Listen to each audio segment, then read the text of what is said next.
bem-vindo ao nosso seminário Sexualidade e Família. Queremos acolher você que está conosco desde o primeiro dia, desde sexta-feira, acompanhando o nosso seminário. Você que chegou agora, seja muito bem-vindo. Hoje é o terceiro dia do seminário, nós estamos no módulo 5 e agora nós vamos ter a terceira conferência desse módulo 5, Sexualidade e o Feminino. E vamos ter uma convidada especial, a Viviane Lopes. Ela é uma mulher casada, mãe de 4 filhos, membro da comunidade católica Shalom e responsável pelo Centro de Formação da Missão do Shalom, aqui em Aparecida, né, perto aqui de Cachoeira Paulista, estado de São Paulo. Viviane, seja muito bem-vinda ao nosso seminário e desde já agradeço o seu sim, né, e a sua colaboração com essa temática sobre a alegria de ser mulher. Olá, boa tarde. É uma alegria estar aqui com vocês. Agradeço o convite da Fabiana, minha amiga Bia, e agradeço também a oportunidade de estar falando com vocês sobre esse tema, que é tão especial para mim. Hoje também um dia muito especial para falarmos sobre a mulher, sobre a beleza, sobre a alegria de ser mulher, porque amanhã nós comemoramos, né, o Dia Internacional da Mulher, mas também porque hoje nós fazemos memória da festa, né, de 2 santas da nossa igreja, Santas Perpétua e Felicidade. São grandes exemplos para nós, para os nossos tempos, embora sejam cristãs, mulheres católicas lá dos primeiros séculos do cristianismo, elas têm muito a iluminar a nossa vivência de alegria, de testemunho de alegria nos tempos de hoje. Então eu quero iniciar aqui falando para vocês como é que surgiu esse conteúdo de buscar a identidade feminina. Hoje nós ouvimos falar sobre muitas coisas, sobre muitos estereótipos, muitas rotulações do que é ser uma mulher feliz. E então, no início do ano passado, quando o mundo todo foi assolado, foi acometido pela pandemia, um grande questionamento começou a surgir em meu coração. O que de fato realiza uma mulher? O que de fato faz uma mulher dizer que ela é feliz, que ela é realizada? Eu começava a me questionar, vendo, né, as histórias, os relatos, as mulheres que eu acompanho, que tinham seu trabalho, que tinham suas ocupações, e de repente as portas se fecharam atrás de si dentro das suas casas, e elas precisaram se deparar consigo mesmas, e começaram a perceber que elas não eram o que elas faziam.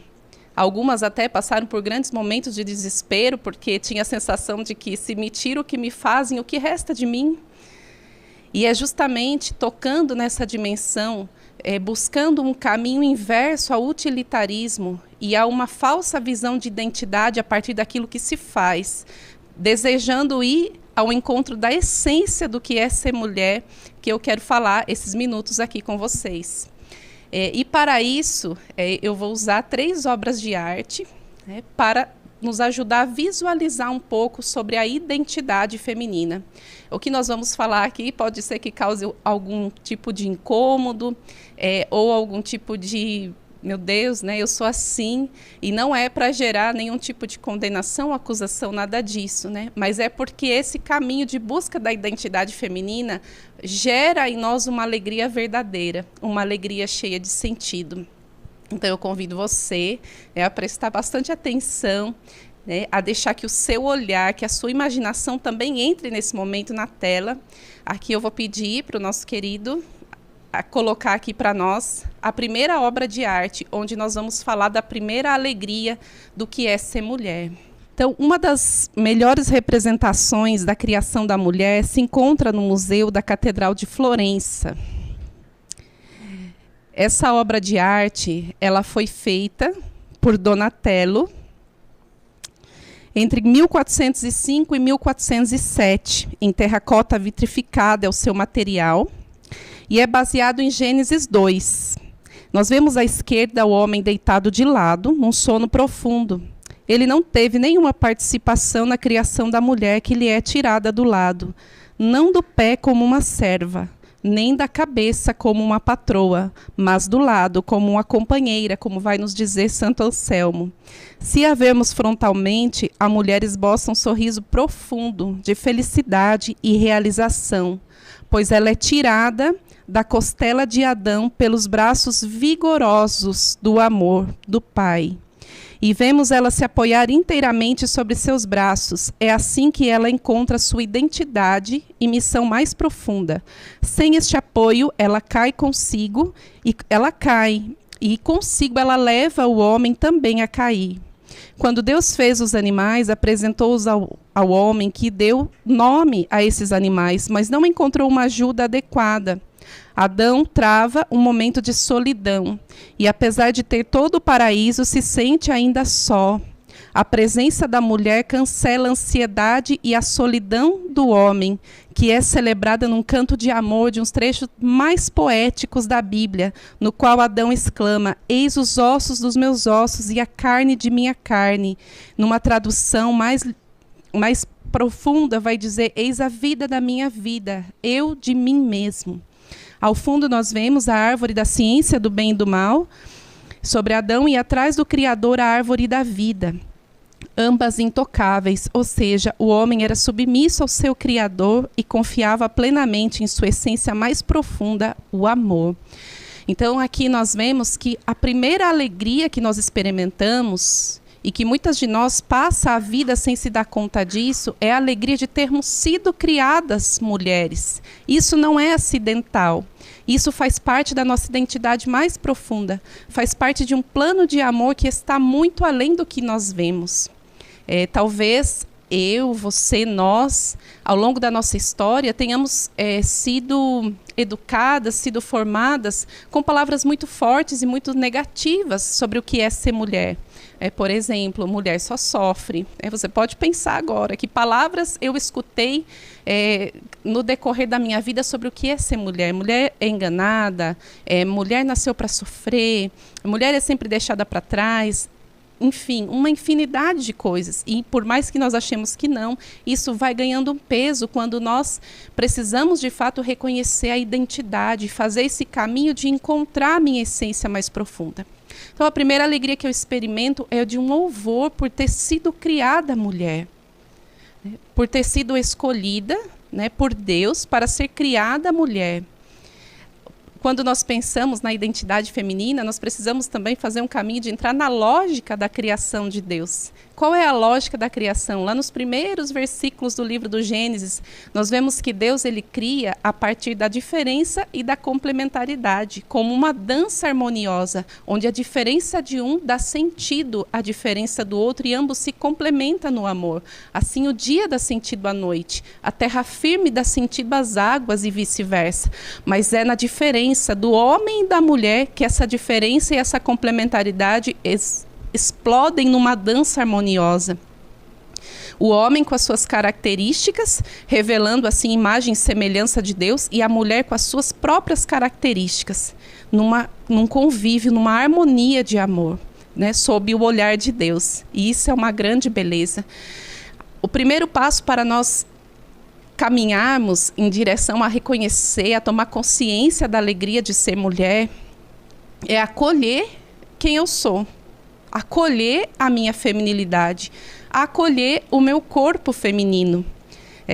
Durante todo esse seminário e a proposta justamente aqui do Centro de Formação, de todo esse trabalho que a Bia desenvolve, nós vemos a grande graça que é e a grande cura que é para os nossos tempos fazer um processo de acolhida da nossa feminilidade desde quando a menina está começando a menstruar.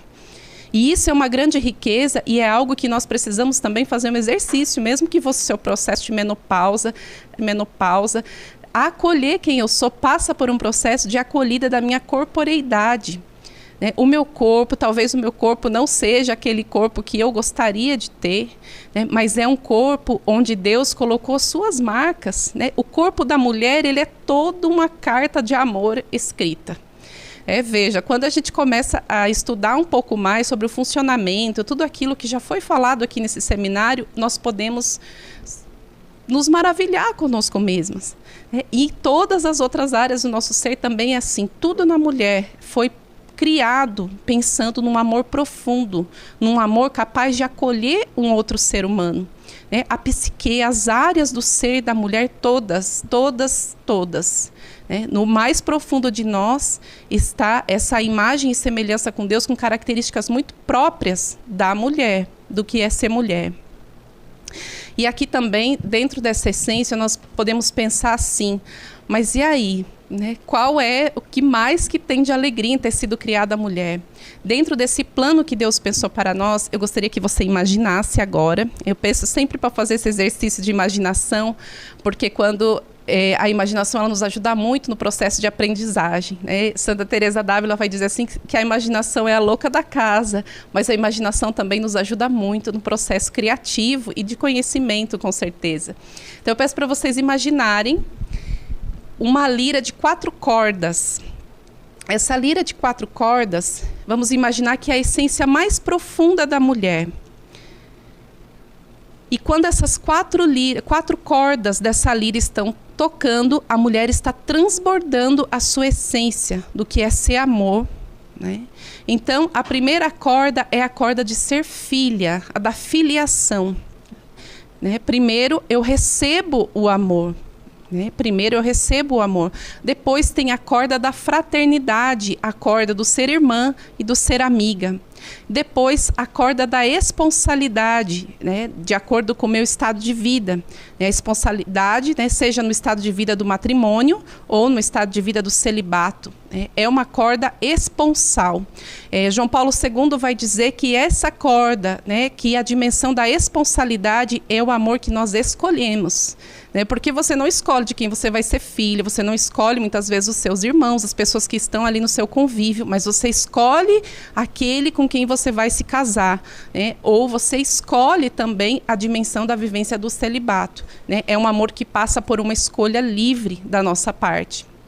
E, por fim, a corda da maternidade. Né? Toda mulher é chamada a ser mãe. Seja biologicamente ou espiritualmente, toda mulher também encontra uma profunda realização do seu ser mulher exercendo a maternidade. E aqui, como eu disse, nós não a reduzimos apenas ao nível biológico, mas também ao espiritual. A mãe biológica, ela gera filhos de uma forma limitada, enquanto que a mãe espiritual não tem limites. Talvez vocês já tenham ouvido falar da Chiara Petrillo. Ela morreu, se não me engano, no ano de 2012, né, por um câncer. E ela deu ao mundo um grande testemunho de santidade e de abertura à vida. Seu esposo, ainda muito jovem, ele escreveu uma carta para ela, não tem muito tempo, né, quando fazia, acho que aniversário de casamento deles, agora eu não me recordo muito bem, mas ela já tinha falecido, e ele diz assim, né, meu amor, nosso amor não parou de gerar filhos quando você partiu para a eternidade, pois não param de chegar cartas do mundo inteiro nos chamando de papai e mamãe. Olha que coisa linda. Né? Enquanto a maternidade biológica ela tem um limite, né? Eu tenho 4 filhos por enquanto, né? Se Deus quiser me dar mais, eis-me aqui. Mas, veja, tem um limite, até porque esse dom que Deus deu para a mulher, que é a fertilidade biológica, ela é um dom transitório, tem prazo de validade. Muitas vezes nós mulheres, a gente acha que a gente pode fazer tudo primeiro e depois nos abrirmos à vida, mas é um dom que passa e é um dom frágil, né? Que precisa ser acolhido e preservado. Né? O dom da fecundidade para a mulher não é algo acidental, né? É algo essencial, diz respeito à essência, à identidade profunda. Isso tudo é muito belo, né? A gente pensar nessa harmonia que Deus pensou para o homem e a mulher viver. Nós podemos pensar assim, meu Deus, que coisa linda, essas cordas tocando nessa harmonia toda, né? Uma nota linda de amor a Deus, mas nós sabemos que a realidade... E sabemos de quantas feridas nós trazemos, seja no relacionamento entre homem e mulher, seja no relacionamento fraterno, seja em todas as espécies de relacionamento. E por que isso? Então agora a gente vai entrar numa segunda obra de arte, uma segunda obra de arte que é muito profunda, que mexe muito com a gente. Das vezes que eu tive a oportunidade de fazer essa exposição dessa obra de arte, com essa explicação, muitas mulheres se emocionam, choram, porque se veem no que é que de fato causa tristeza na alma de uma mulher. Veja bem, para nós falarmos da alegria, nós também vamos precisar falar um pouco do que causa tristeza. né, do motivo principal que nos entristece como mulheres. Aqui nós vemos a expulsão de Adão e Eva do paraíso, ou seja, a consequência do pecado em nós. Aqui você pode fixar, né, o seu olhar, principalmente em Eva. Aqui a gente vai falar um pouquinho também do homem, mas muito mais de Eva. E o que a gente pode contemplar num primeiro momento, olhando para Eva, senão a feiura. Veja, aquele rosto feliz, né, que encontrava sua identidade nos braços de Deus, agora está feio, né, está triste. Então foi Masáquio, né, um dos poucos artistas que representa essa obra de arte de um modo tão dramático, né, que é a expulsão do paraíso. E é um afresco que está numa capela na igreja de Santa Maria do Carmelo, em Florença, né, e deduz-se que esse afresco foi feito entre 1424 e 1425. Então o casal, envolto em imensa dor, encontra-se um ao lado do outro, mas numa terrível solidão a dois. Só pensam na sua dor. Os olhos estão fechados, pois nada mais é puro. Doravante, só o olhar de fé será suficiente para a restauração do paraíso primitivo. Adão inclina a cabeça, perde a dignidade com suas mãos, tampando a sua face vergonhosa do pecado. Eva cobre com as mãos os seus órgãos genitais pela perca da pureza. Sua cabeça é calva, e o que restou dos seus cabelos evocam a feiura que se esconde atrás da sedução de cada pecado. Seus olhos fechados, profundamente sulcados em seu rosto, e sua boca aberta sem dentes, entoam a intensa dor de toda a humanidade pelos frutos do primeiro ao último pecado a ser cometido na face da terra. E aqui é colocado nos lábios de Eva as lamentações de Jeremias, logo lá no primeiro capítulo do livro das Lamentações. Ela mora na solidão, chora e chora durante a noite. Lágrimas enchem-lhe as faces, não há para ela consolador. Quão grande amargura ela sofre. Da bela Sião foge toda a sua honra. Lembra-se, em seus dias de desterro e humilhação, e de todos os seus encantos que antes gravemente, e por isso virou imundície. Sua impureza gruda em sua túnica. Ela não pensava no que seguiria-se depois. Vê, Senhor, minha humilhação, pois o inimigo se engrandece. Olhai e vede se há dor semelhante à minha dor. Meus dois olhos se derretem em lágrimas, pois todo o meu ser está doente. Vê, Senhor, para mim só angústia. Reviram-se as minhas entranhas, agita-se em mim o coração, pois desobediente desobedeci. Dentro era como a casa da morte. Gente, eu não sei para vocês que estão vendo pela primeira vez, mas é muito profundo isso aqui. E é muito difícil quando nós nos deparamos em ambientes não cristãos, muitas vezes, que nós tentamos explicar os problemas da humanidade sem tocar na realidade do pecado. Nessa grande trava, nessa grande ferida que aconteceu. Veja bem. Na catequese de São João Paulo II, proferida no dia 30 de abril de 1980, ele vai dizer assim: pondo em dúvida no seu coração o significado mais profundo da doação, ou seja, o amor como motivo específico da criação, o homem volta as costas ao Deus amor, ao Pai. Em certo sentido, põe-no fora do próprio coração. Ao mesmo tempo, o seu coração quase lhe tira aquilo que vem do Pai. E assim fica nele o que vem do mundo. Então, um dos grandes motivos, e talvez o principal motivo das tristezas do nosso coração de mulher, seja essa realidade do pecado. Nesse momento, eu quero falar um pouco sobre certos tipos de pecado que são muito específicos da mulher. O que causa uma grande tristeza para nós, embora venha disfarçado de uma alegria. Veja bem, a mulher, por uma característica muito própria e querida por Deus, a mulher ela tem uma tendência a se voltar mais para tudo aquilo que é humano, mais do que o homem. Só que, devido à realidade do pecado e da concupiscência, a mulher tende a distorcer esses dons. Então, aquilo que foi dado como um dom, para que fosse uma percepção da mulher para com tudo aquilo que é humano e ela pudesse exercer esses dons, se torna pecado. Ou seja, a curiosidade malsã pela vida alheia, a inveja, a comparação. e de uma forma profunda a cobiça. Existe uma autora francesa que ela vai dizer assim, eu acho muito interessante essa leitura dela sobre o mandamento de Deus, da lei de Deus, né, não cobiçarás. Ela vai dizer assim que quando Deus proíbe os seus filhos, não cobice aquilo que é alheio, Deus está dizendo, te é proibido ser outra pessoa, ser alguém que você não é. Né? Porque para cada pessoa Deus tem um caminho autêntico.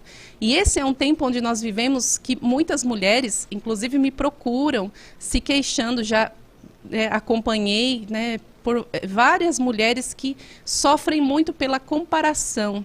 Veem, né, um modelo de mulher que elas consideram perfeito, né? Acredito que essa mulher, às vezes acredita, né, se tem a ilusão de que essa mulher não tem pecado, de que essa mulher vive uma vida perfeita e cai numa comparação, né? Porque uma das coisas também que é muito característico da mulher é essa imaginação que cria, né, ilusões acerca da vida, ilusões acerca do amor, ilusões acerca dos filhos, né, projeções acerca de uma família que não são reais. E isso muitas vezes nós tocamos muito quando acompanhamos as mulheres que têm uma vida real como nós. Veja bem, o caminho de santidade, aquilo que Deus pensou para nós, e santidade é sinônimo de felicidade verdadeira, alegria verdadeira, se dá num caminho real, de vida real, né, de vida concreta. E uma das grandes coisas que ilude, que paralisa, que faz a mulher perder muito tempo no dia de hoje são as comparações, onde eu não consigo ver um modelo, alguém que eu estou ali acompanhando pela internet, talvez, e eu pego os exemplos que são possíveis de eu aplicar ali na minha vida, na realidade da minha vida, com aquele marido, com aqueles filhos, né? E muitas vezes a mulher ela vai caindo numa frustração por conta da comparação. E aí outros pecados vão surgindo, como a inveja, por exemplo, essa cobiça. E aqui também, nessa dimensão dos pecados femininos, tem um em especial que eu gostaria de falar, que é um pecado, uma distorção, e que fere muito, de uma forma mais profunda, as mulheres. O homem também é ferido, mas a mulher, ela sente mais. Desde que o pecado entra no mundo, mas de uma maneira especial, com o crescimento de tantas ideologias que nós vemos, um dos pecados que eu percebo que ferem demais a mulher e ferem na sua identidade mais profunda é o pecado da luxúria. É quando nós separamos o amor e o sexo. Esse divórcio que aconteceu entre o sexo, querer separar o sexo do amor verdadeiro, né, trouxe consequências muito trágicas de uma forma mais profunda para a mulher. Né? Por quê? O nosso coração de mulher, como eu dizia lá naquele primeiro momento, né, tem essa necessidade, né, de amar, de recebermos amor e de darmos amor de uma forma desinteressada.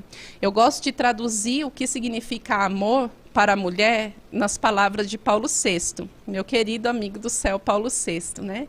O amor que é total, fiel e fecundo. Toda mulher carrega no seu coração o desejo de ser amada assim. Mas quando acontece essa separação do amor e do sexo, a mulher ela é mais fortemente alvo de ser tratada como um objeto. E como João Paulo II vai dizer que amar é o contrário de usar o outro, a mulher muitas vezes ela se põe nessa condição de objeto, porque ela está querendo ser amada, mas as situações, né, enfim, uma infinidade de motivos levam-na a viver como um objeto. E as consequências dessa escolha de vida, muitas vezes, que deturpam o que Deus pensou para a mulher, trazem para ela consequências muito tristes. Né? Uma delas é uma entrada e uma permanência num mundo de vícios e paixões desordenadas, onde ela não consegue mais ter a própria vida nas mãos, mas ela vai se tornando uma pessoa totalmente conduzida pelas suas emoções, pelos seus afetos, por aquilo que é mais sensível no homem e que é incapaz de construir algo sólido e duradouro. Mas qual é a boa notícia disso tudo? E a alegria de tocar nessas feridas que todos nós trazemos. Né? Posso trazer feridas diferentes de você, minha irmã que está assistindo, minha querida amiga que está assistindo, mas todos nós fomos feridos. E qual é a alegria que nós experimentamos ao olhar, ao abrir esse porão escuro, que muitas vezes estão ali as nossas feridas. Né? O Papa Francisco por ocasião do Ano da Misericórdia, ele escreveu algo muito profundo sobre o pecado, e eu gosto muito de mencionar. É que nós muitas vezes consideramos os pecados, essas feridas na área da sexualidade, né, enfim, os pecados num todo como manchas, onde eu vou ali para a confissão e eu lavo e ok, está limpo, acabou, morreu esses pecados. Mas ele vai dizer assim, mas não, o pecado é uma ferida. E sendo uma ferida, ele precisa ser curado, ele precisa ser tratado, ele precisa de redenção. E aqui eu quero entrar na terceira alegria, que vem justamente de ter a consciência dos meus pecados e saber que eles não têm a última palavra sobre a minha vida. Caminhar para encontrar a minha identidade é sim, entrar num porão.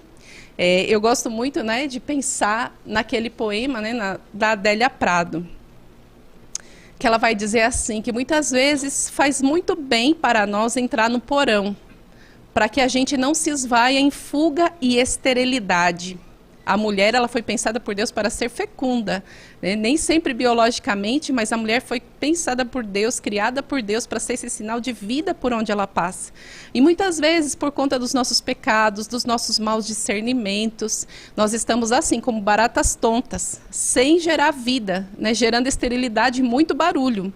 E aí acaba o dia, nós estamos arrebentadas de canseira, mas a nossa vida mesmo está um caos. E aí, qual é a boa notícia? A alegria que nós experimentamos de reconhecermos os nossos pecados é de acolher a redenção que Cristo nos trouxe. Nessa obra de arte aqui, que nós temos agora para ver, é uma obra de arte de um artista ainda vivo, grande Padre Marco Rupinick, né, jesuíta. Foi muito próximo de São João Paulo II, um grande autor de espiritualidade. Se você nunca leu um livro dele, busque, porque ele tem compreensões muito profundas acerca da teologia do corpo de São João Paulo II. Ele fala sobre o matrimônio de forma belíssima. Eu consigo muitas chaves de leitura lendo, né, os seus escritos. E essa obra de arte é dele que nós vamos meditar um pouco agora. Então, essa obra ela se encontra na Eslovênia, na igreja de São Miguel, e é a descida de Jesus à mansão dos mortos. É aquele mistério que nós celebramos no Sábado Santo, né, onde a tradição da igreja vai dizer que Jesus ele vai buscar o primeiro homem e a primeira mulher. Então, o Pai envia o seu Filho para salvar a humanidade, para salvar da boca da morte, do Sheol, Adão e Eva e com eles toda a humanidade. Jesus, vestido de branco, que lembra a luz, foi enviado às trevas. Acima dele está o fogo do Espírito, com os discípulos, como receberam na festa de Pentecostes. Então, Jesus foi procurar os mortos no Sheol. Ele cravou sua cruz para que a morte não pudesse mais devorar os homens. Assim a morte é superada e Jesus liberta Adão e Eva. A luz do ressuscitado é tão forte que a escuridão explode. Os pedaços da cor azul estão espalhados. Jesus segura Eva com a mão e a pressiona em seu coração. Eva é assim retirada da escuridão e com um pé já está entre as flores do paraíso. Jesus estende sua mão esquerda para Adão. Ele o agarra pelo pulso para lhe dar o batimento cardíaco novamente, ou seja, uma nova vida. Então, isso é a última palavra sobre nós. Ao reconhecermos os nossos pecados, ao reconhecermos as nossas feridas, nós precisamos fazer um movimento de acolher a redenção que Jesus realizou. Jesus redimiu o homem e a mulher por inteiro. Nesse momento onde nós falamos da alegria da redenção, eu gosto de dar um depoimento de uma jovem senhora que eu tive a oportunidade de acompanhar nesse caminho, né, como missionária que sou. Na comunidade nós fazemos um trabalho de evangelização pessoa a pessoa, onde nós acompanhamos as pessoas que precisam de oração. E muitas vezes esse acompanhamento assim, se torna um processo, e nós podemos ver os passos que a pessoa vai levando, né, vai dando ao longo da sua caminhada. E aqui para falar dessa redenção que alcança o homem e a mulher por inteiro, Jesus que redime também a nossa sexualidade, ele nos devolve a capacidade de amar. Eu conto esse depoimento com autorização, certamente, da pessoa que viveu isso. para ilustrar de que é possível e que os nossos pecados não têm a última palavra sobre nós. E que essa redenção que Jesus operou abre para nós um horizonte de possibilidades de uma vida nova, de uma vida redimida, de uma sexualidade vivida na ordem do amor. Então essa jovem, ela começou a ser muito influenciada pelos pensamentos de que a virgindade não valia a pena, de que a castidade não existia mais. E aí, até que ela resolveu começar a se envolver sexualmente com vários homens. Nessa dinâmica de que o que ela queria era amor. Ela queria ser amada. Mas os homens queriam o corpo dela. E aí chegou num ponto de tal vício que ela já não tinha controle. Muitas vezes ela tinha atração, outras vezes ela nem tinha, mas o corpo dela já se viciava, né, nessa dinâmica de viver o sexo sem o amor. E aí chegou um ponto, né, que essa jovem, ela teve uma experiência muito forte, né, com Deus, e ela resolve então mudar de vida. E aí até que ela conhece uma pessoa, e a pessoa era totalmente diferente desses homens que haviam, né, feito todas essas coisas com ela, né, e que ela também tinha se deixado fazer. Mas essa moça, essa mulher ainda menina, né, era muito machucada, né, porque as feridas que dizem respeito à sexualidade, elas não se curam de uma hora para outra, elas são um processo. Elas são um caminho a ser trilhado. Existe até uma expressão de um padre que ele disse uma vez, feridas na área da sexualidade não se cura com água benta. Muitas vezes nós queremos respostas prontas, né? Às vezes as pessoas chegam para nós e dizem assim, Viviane, eu sofri um abuso sexual, então reza para mim para eu ser curado agora. Né? E às vezes as pessoas querem que a gente dê respostas assim, ó. Gente, não é assim. É a humildade de entrar na paciência de Deus, a cura das nossas feridas, porque vai tocar na nossa história, vai precisar de uma liberdade nossa, de uma responsabilidade pelo nosso processo, e isso que nos dá totalmente essa dignidade de seres humanos, que agem a partir da vontade, da inteligência e cooperam com o seu processo de cura. Então, veja, essa jovem, né, como eu ia dizendo, ela conhece esse rapaz e vai vivendo ali. Né, já tinha sua experiência com Deus, ela já tinha experimentado muito de Deus. E então, ela, enfim, ela vive toda uma história, mas aquela realidade que ela tinha experimentado no passado ainda a machucava, ainda a acusava.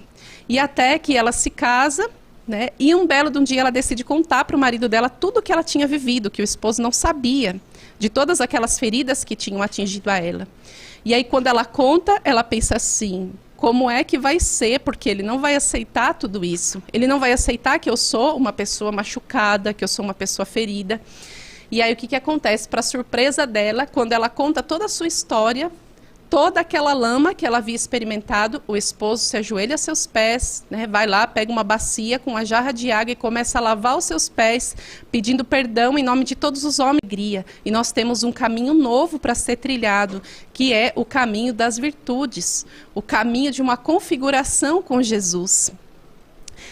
Eu gostaria aqui, para finalizar esse momento com vocês, ler um pensamento de Edith Stein, essa grande formadora de mulheres, santa da nossa Igreja Católica, né, uma santa carmelita, onde ela vai falar sobre essa dimensão da identidade profunda da mulher, que é esse caminho que nós fazemos, um caminho de formação.